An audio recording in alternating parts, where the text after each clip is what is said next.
ನಮಸ್ಕಾರ ರೀ. ನಮಸ್ಕಾರ ಹೇಳಿ. ನಿಮ್ದು ಯಾವ ಸರ್? ಮುದ್ದಾವಳ್ಳಿ. ಮುದ್ದಾಬಳ್ಳಿ. ಇದನ್ನ ಬೀಜ ಯಾರು ತಂದ್ರಿ ಸರ್ ನೀವು? ಪಾರಸ್ ರೀ. ಪಾರಸ್ ಪಟ್ಟೇಜ್ ಅಂಗಡಿ ತಂದಿರಿ. ಹ್ಞೂ ರೀ. ಇದು ವಾದಸ್ ಯಾವ್ದಕ್ಕಿದ್ರಿ ನೀವು? ಹೋದ ವರ್ಷ ಒಂದು ಬೇರೆ ಕಂಪ್ನಿ ಹಾಕಿದ್ವಿ, ಅವು ಇಳುವರಿ ಬರಲ್ಲ ಅವು. ಹ್ಞೂ ರೀ. ಈ ವರ್ಷ ಭಾಳ ತೃಪ್ತಿ ಆಗೈತೆ ನಮ್ಗೆ, ಇಳುವರಿ ಚಲೋ ಬಂದೈತಿ. ಹ್ಞೂ ರೀ. ಭಾಳ ಖುಷಿ ಆಗೈತೆ ನಮಗೆ. ಹೌದೇನ್ರಿ? ಇದೇ ಬೀಜನ ನಾವು ಇನ್ನೊಬ್ಬರಿಗೆ ಎಲ್ಲರಿಗೂ ಹಾಕ್ರಿ ಅಂತ ಇದು ಮಾಡ್ಕೊಡ್ತೀವಿ ರೈತರಿಗೆ. ನಿಮ್ಮ ಹೆಸರು ಸರ್? ಮಲ್ಲಿಕಾರ್ಜುನ. ಮಲ್ಲಿಕಾರ್ಜುನ್. ಅಡ್ಡ ಹೆಸರು ಸರ್? ಮಳೆಕೊಪ್ಪ. ಮಳೆಕೊಪ್ಪ ರೀ. ಈಗ ಆಲ್ಮೋಸ್ಟ್ ಎಷ್ಟು ಜನ ರೈತರಿಗೆ ನೀವು ಇದು ಮಾಡ್ಬೋದು ಹೇಳ್ಬೋದು? 200 ಮಂದಿಗೆ ಹೇಳ್ತೀನಿ. 200 ಮಂದಿಗೆ ಹೇಳ್ತೀರಿ?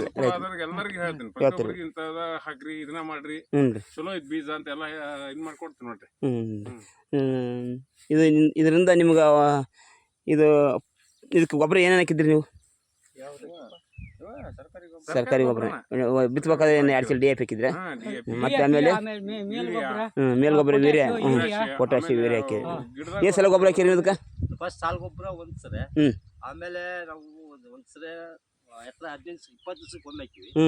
ಆಮೇಲೆ ಲಾಸ್ಟ್ ಟೈಮ್ ಒಮ್ಮೆ 4 ಚೀಲ ಹಾಕಿವಿ. DAP ವೀರ್ಯ ಹಾಕಿರಿ. DAP ಆಮೇಲೆ ಪೊಟ್ಯಾಶ್ ಮಿಕ್ಸ್ ಮಾಡಿ ಹಾಕಿದ್ರಿ. ಅಷ್ಟು 5 ಚೀಲ ಹಾಕಿರಿ ಸರ್. ಟೋಟಲ್ 20 ಚೀಲ ಗೊಬ್ಬರ ಹಾಕಿವಿ. ಟೋಟಲ್ 20 ಚೀಲ ಗೊಬ್ಬರ ಹಾಕಿರಿ. ಎಷ್ಟು ಎಕರೆ ಸರ್ ಅದು? 2 ಎಕರೆ ಐತೆ ಸರ್. ನಿಮ್ಗೆ ವಾದಸ ಬೆಳೆಗೆ ಈ ಬೆಳೆಗೆ ಏನು ನಿಮ್ಗೆ ವ್ಯತ್ಯಾಸ ಕಾಣ್ತದೆ? 50 ಚೀಲ ಆಗೈತಿ, ಈ ವರ್ಷ 100 ಚೀಲ ಆಗತ್ತೆ ಗ್ಯಾರಂಟಿ ಐತಿ ನಮ್ಗೆ. 100 ಪ್ಯಾಕೆಟ್ ಆಗುತ್ತೆ. ಇದನ್ನ 7 ಸೀಡ್ಸ್ SX.